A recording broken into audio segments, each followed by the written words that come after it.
Do soulmates exist? Tonight the tavern was in Ljubljana, tucked along a quiet bend of the river where lanterns leaned close to the water, as if listening to their reflections.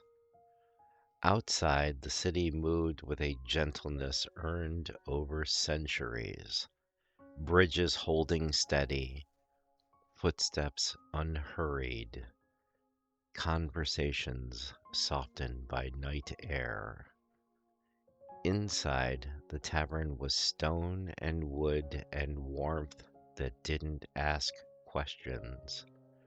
The fire burned low, constant, the kind that invites honesty without demanding it. I was setting fresh kindling when the traveler arrived.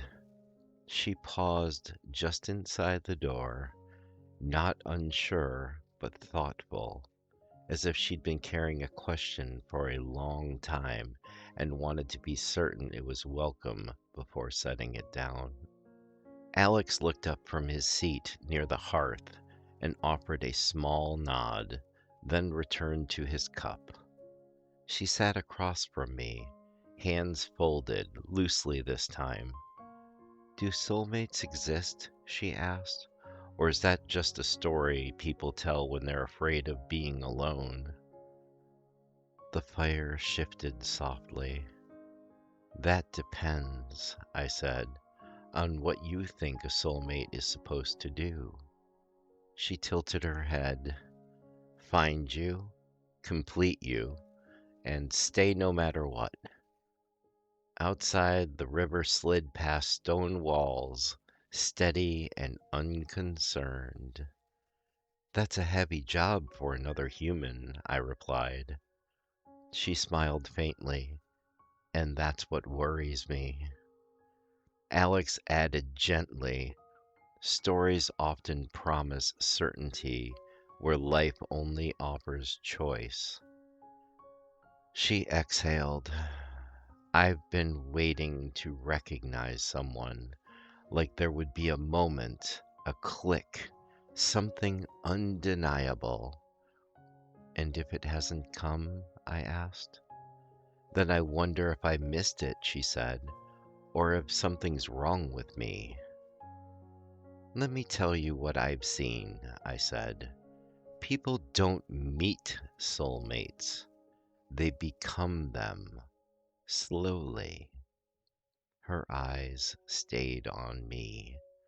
The idea that one person is destined to complete you sounds romantic, I continued, but it quietly suggests that you were incomplete to begin with.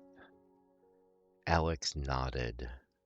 That belief creates pressure instead of intimacy. The fire cast long shadows across the stone. Soulmates, I said, aren't found in lightning strikes. They're built in small moments, in choosing each other on ordinary days. She frowned slightly. That sounds less magical. It's sturdier, I replied. Here's the cost of the myth, I said. It teaches people to wait instead of participate. She leaned forward, waiting for perfect alignment, waiting for certainty, waiting for the feeling that guarantees permanence. Alex nodded. And while they wait, they dismiss real connections because they don't arrive wrapped in destiny. The river outside reflected lantern light in broken lines. Still beautiful, still true. Love doesn't arrive finished, I said. It arrives possible. So what is a soulmate? She asked. Someone, I said, who meets you honestly and stays curious. Someone, Alex added, who grows with you, not around you. I nodded.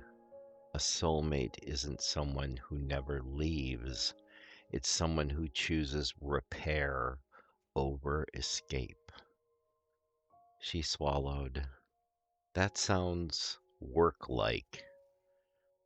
It is, I said, but it's also alive.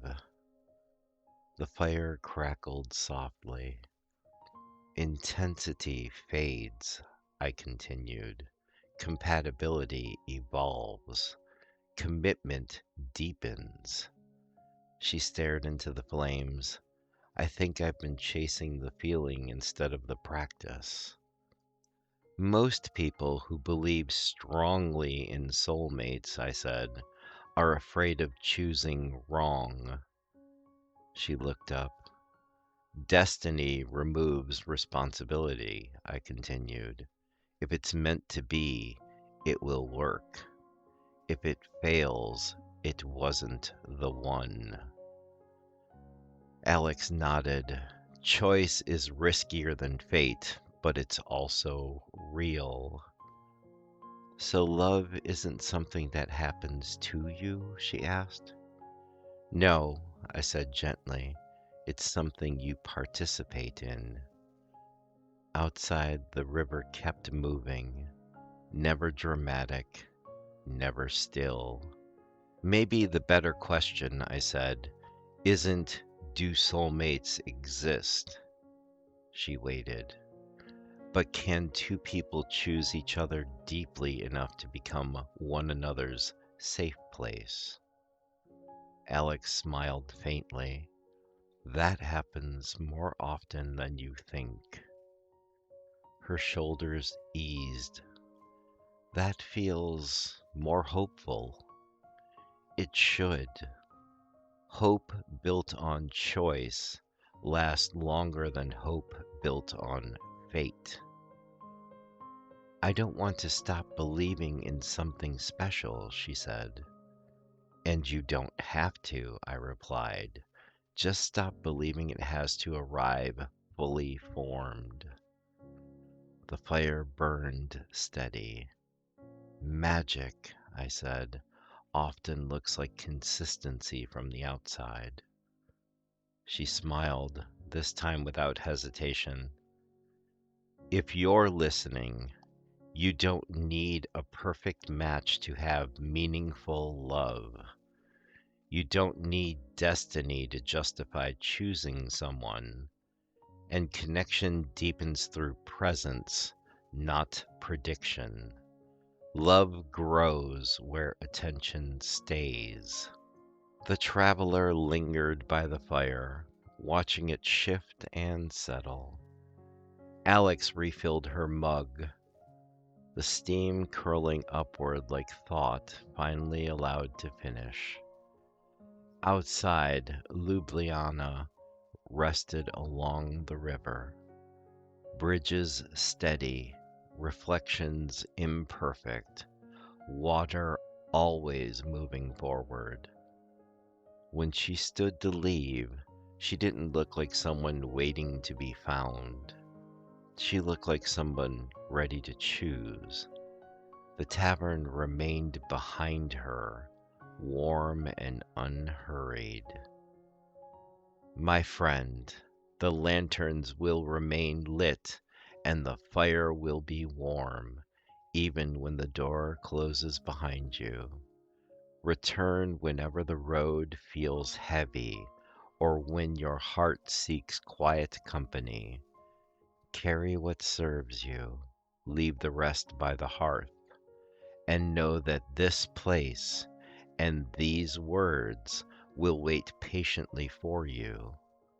Until then, travel gently and let the night watch over you.